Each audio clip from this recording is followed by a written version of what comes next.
Assalamualaikum warahmatullahi wabarakatuh dan salam sejahtera. Dia orang tak berapa cukup inci ni, dia kena adjust sikit. Boleh? Bismillahirrahmanirrahim. Alhamdulillah. Innal hamdalillahillazi arsala rasulahu bil huda wa dinil haq liyuzhirahu 'ala dini kullihi wa kafa billahi syahida.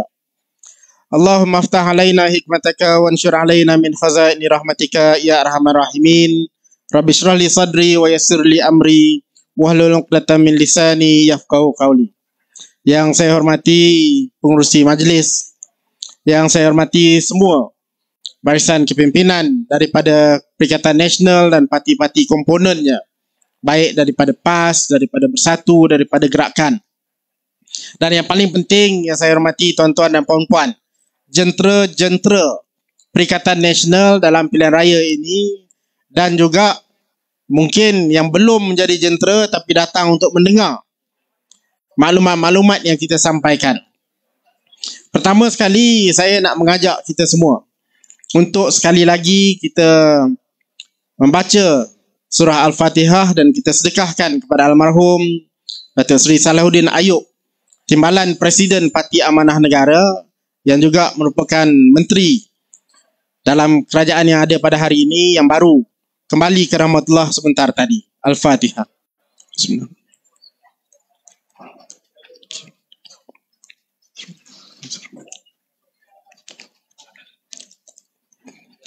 Tuan-tuan dan puan, saya sebenarnya ada sejarah yang panjang dengan Datuk Seri Salahuddin Ayub. Saya panggil dia Abang Din sampai hari ini. Kalau jumpa di parlimen, jumpa di mana-mana, saya panggil dia Abang Din. Saya tak panggil dia Datuk Seri. Tak panggil yang berhormat. Sebabnya ialah semasa saya belajar dulu dan masa saya bekerja di United Kingdom. Saya di UK daripada tahun 92 ke 93 sehinggalah tahun 2010. Lama saya di sana. Semasa di sana saya terlibat dengan satu organisasi yang mewakili Parti Islam Malaysia PAS di United Kingdom dan Ireland. Jadi saya terlibat, saya pegang pelbagai jawatan, pernah jadi ketua lajnah penerangan, pernah jadi ketua lajnah tarbiyah, pernah jadi setiausaha agung, pernah jadi presiden, pernah jadi mursyid, pengerusi majlis syura. Dan dalam penglibatan saya itulah saya mengenali Abang Din kita, dan sehingga hari ini saya rasa saya tak pernahlah sebut benda-benda yang negatif mengenai beliau. Ini kerana kita ada sejarah yang panjang dan kita kenal individu-individu yang betul-betul nak buat kerja. Mungkin ada perbezaan pandangan, tetapi kita tidak boleh menafikan kesungguhan dalam nak mencapai sesuatu matlamat yang bagi dia adalah matlamat yang nak diusahakan. Jadi kita mengiktiraf usaha tersebut, dan saya rasa hari ini kita kehilangan seorang tokoh yang begitu lama berusaha untuk menyumbang tenaga baik kepada parti dulu bersama-sama dalam PAS, kemudian bersama dengan Parti Amanah Negara, dan sehinggalah menjadi ahli parlimen dan menjadi menteri kabinet. Kita doakan yang terbaik untuk beliau insya-Allah. Bagaimanapun tuan-tuan dan puan, dalam kita bercakap mengenai apa yang berlaku pada hari ini, realitinya kita akan menghadapi pilihan raya. Tak lama lagi, 12 Ogos. Tadi kita dengar macam-macam cerita, macam-macam penerangan yang diberikan mengenai kenapa kita perlu tukar kerajaan yang ada. Di Negeri Sembilan ini kita tahu bahawa ini bukan satu kerja yang mudah. Apatah lagi di Dun Rantau ini.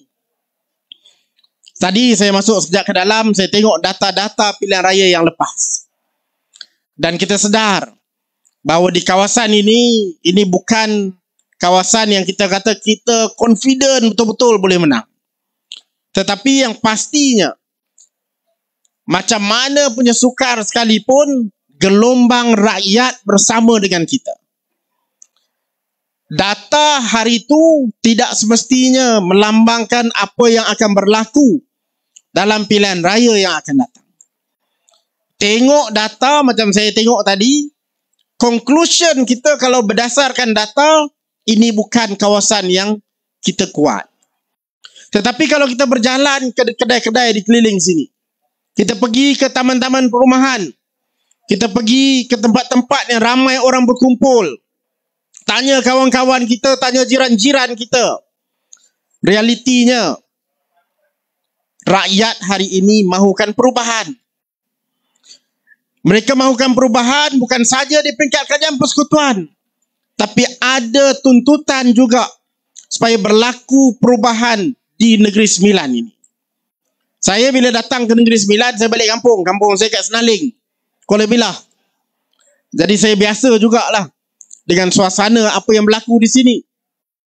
Dan realitinya juga tuan-tuan dan puan, apabila kita bercakap dengan orang di Negeri Sembilan ini, di mana-mana tempat di Negeri Sembilan ini, tidak sedikit sebanyak akan timbul pandangan, akan dilahirkan suara-suara yang menyatakan bahawa kerajaan persekutuan yang ada pada hari ini adalah sebuah kerajaan yang tidak ada hala tuju. Tak tahu apa benda yang dia nak buat. Harga barang naik, pendapatan rakyat masih tersangkut. Tadi, rakan saya ahli Parlimen Ketirih menceritakan cabaran yang dihadapi oleh Angkatan Tentera. Rakan saya daripada Tangga Batu tadi sebut mengenai bagaimana usahawan-usahawan ahli-ahli perniagaan menghadapi kesukaran dalam nak menjalankan kerja-kerja mereka. Kalau kita pula tanya, macam-macam cerita timbul. Tapi penyelesaian yang nak ditawarkan oleh kerajaan hari ini sehingga hari ini tidak ada apa-apa yang boleh meyakinkan kita bahawa mereka boleh bawa perubahan dalam negara. Kalau kita tengok yang terbaru tadi disentuh sedikit oleh anak muda kita mengenai konsert yang baru berlaku.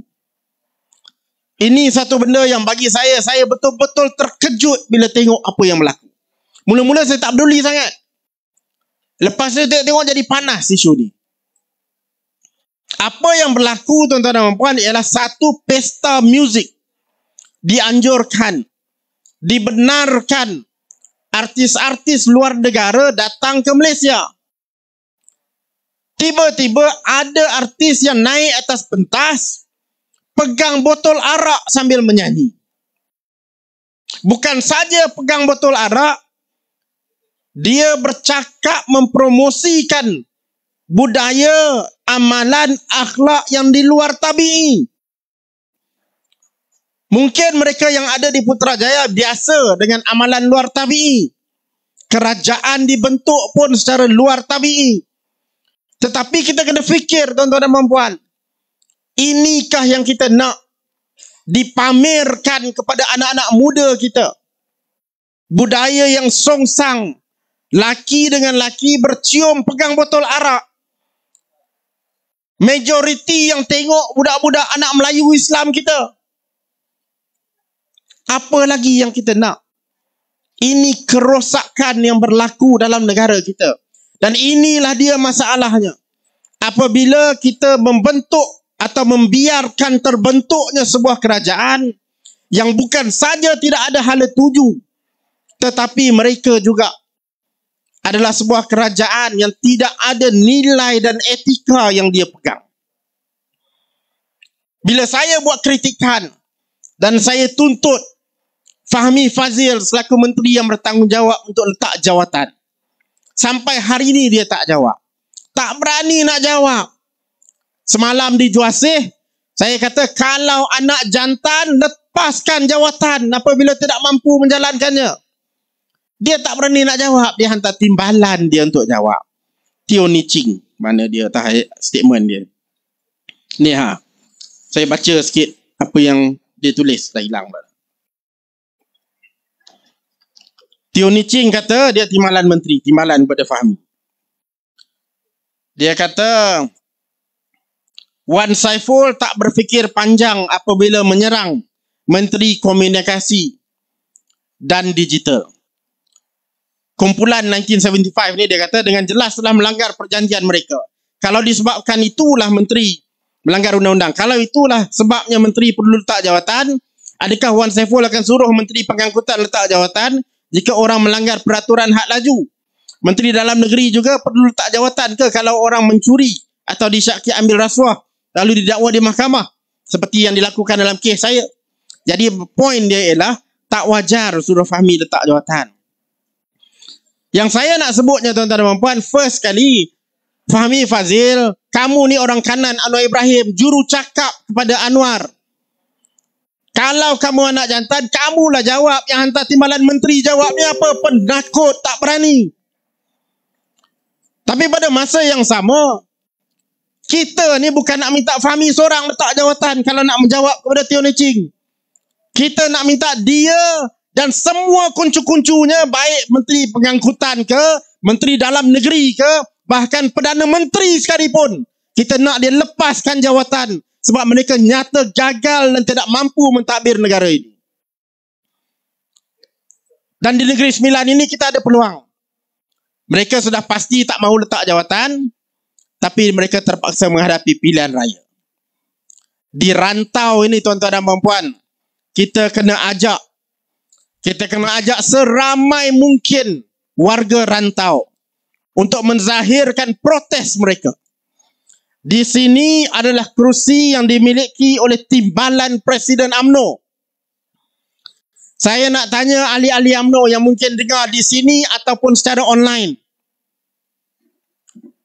Tak lama lagi Tok Mat Hassan akan terpaksa mengeluarkan arahan. Sebagai timbalan Presiden UMNO, dia akan ajak ahli-ahli UMNO untuk mengundi calon-calon daripada DAP dan Pakatan Harapan. Ahli-ahli UMNO kena fikir, adakah mereka bersetuju dengan ajakan yang bakal Tok Mat Hassan lakukan ini. Tok Mat Hassan ni adalah individu yang sebenarnya ada peluang.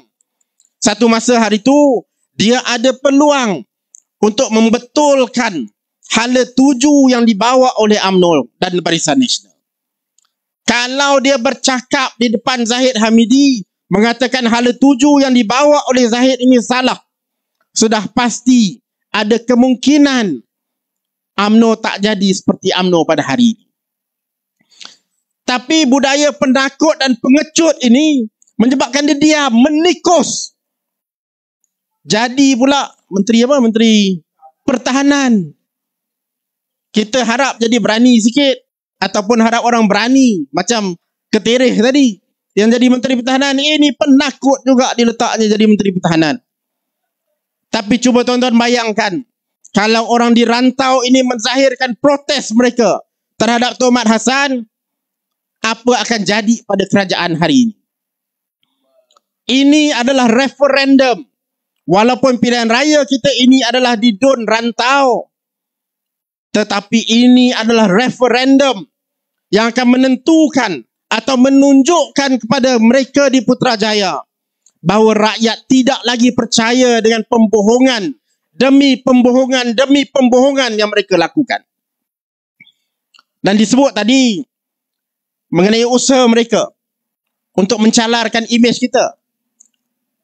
Macam diperkenalkan tadi, nama saya Wan Saiful Wanjan. Kalau pergi di kalangan geng-geng UMNO, Cyber Troopers UMNO, macai-macai UMNO ni, dan juga Pakatan Harapan, dia kata nama saya Wan Saiful Wan Jana Wibawa. Tak apalah dia nak pakai nama tu, tak apa, tak ada masalah. Sebab apa dia kena pakai isu Jana Wibawa ini?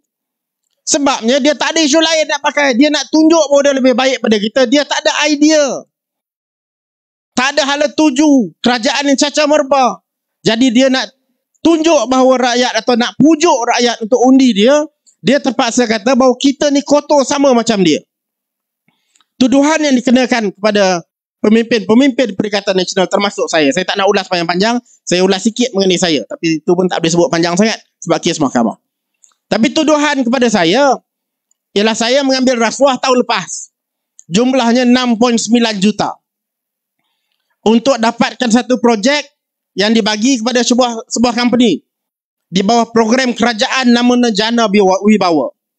Program Jana Wibawa ini, kalau buruk sangatlah, kenapa tidak dihentikan oleh kerajaan? Sampai hari ini program itu berjalan. Itu maksudnya program itu program yang baik. Tetapi saya dituduh ambil rasuah tahun lepas antara bulan April hingga bulan September. 6.9 juta ringgit. Tahun lepas Perdana Menterinya Ismail Sabri. Ismail Sabri parti mana? Parti mana? UMNO. Saya ketua penerangan Bersatu pada masa itu. Kalau saya sebagai ketua penerangan Bersatu boleh dapat projek daripada Perdana Menteri yang merupakan naib presiden UMNO, yang pada masa itu saya tiap-tiap minggu duk kritik dia. Oh, power sungguh lawan Saiful ni. Logiknya pun saya sampai hari ni tak boleh nak faham macam mana tuduhan tu boleh macam tu. Tetapi itulah dia tuduhan yang dikenakan. Tak apa kita harung. Saya yakin dengan proses mahkamah kita boleh perbetulkan dan bersihkan nama bukan saja saya, tapi semua pimpinan Perikatan Nasional yang dituduh. Tapi tanggungjawab yang ada tuan-tuan dan puan-puan adalah di tangan tuan-tuan dan puan-puan. Kita kena ajak seluruh jentera kita, dan kita kena pastikan jiran-jiran kita, adik-beradik kita, semuanya sama-sama mengusahakan supaya berlaku perubahan dalam DUN ini. Dan jangan lagi kita biarkan kerajaan yang cacah merba, yang tidak ada hala tuju, tak tahu apa nak buat ini, mentadbir baik di Negeri Sembilan maupun di Putrajaya. Usaha itu tidak mudah. Dan saya nak akhiri dengan memperingatkan kita dengan satu pesanan daripada Allah Ta'ala. Lau kana aradan qariban wa safaran qasidan lattaba'u walakin ba'udat alaihimus syuqqah. Kalau sekiranya perjalanan kita ini, perjuangan kita ini, kerja yang kita nak lakukan ini adalah satu kerja yang manfaatnya dekat dengan kita, perjalanannya tidak terlalu sukar dan senang nak dijalani, sudah pasti mereka akan berbondong-bondong ikut kita. Tetapi sebenarnya perjalanan ini adalah satu perjalanan yang jauh dan penuh dengan pelbagai jenis ujian. Ini pesanan dalam Al-Quran kepada kita. Dan kita sebagai jentera daripada Perikatan Nasional kena ingat benda ini. Sepanjang musim kempen, macam-macam ujian, baik dari luar maupun dari dalam yang akan datang. Masa tu kita kena jelas matlamat kita ialah untuk capai kemenangan dalam pilihan raya supaya menjadi bekalan kepada kita di hari kemudian, insya-Allah.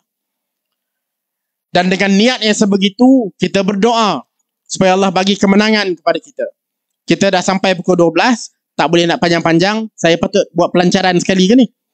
Jadi, dengan itu tuan-tuan dan puan, kita ucapkan terima kasih kepada semua yang bertukus lumus memastikan bahawa program pada malam ini boleh jalan dengan lancar. Kita ucap terima kasih dan wajib kita merakamkan penghargaan kepada pasukan keselamatan yang sudi berada di belakang sana. Almarhum bapa saya dulu kerja pencen pakat korporal. Jadi saya amat faham tugas dan tanggungjawab dijalankan oleh pihak keselamatan. Jadi kita ucapkan terima kasih juga kepada pihak IPD. Dan yang paling penting tuan-tuan dan puan, kita doakan bahawa dengan pelancaran ini melambangkan permulaan kepada usaha kita untuk mencapai kemenangan dalam pilihan raya nanti, insya-Allah. Jadi saya akhiri dengan pesanan siru ala barakatillah dengan lafaz bismillahirrahmanirrahim. Saya melancarkan bilik gerakan Perikatan Nasional bagi DUN Rantau. Kita doakan kemenangan bagi kita, insya-Allah. Terima kasih. Assalamualaikum warahmatullahi wabarakatuh.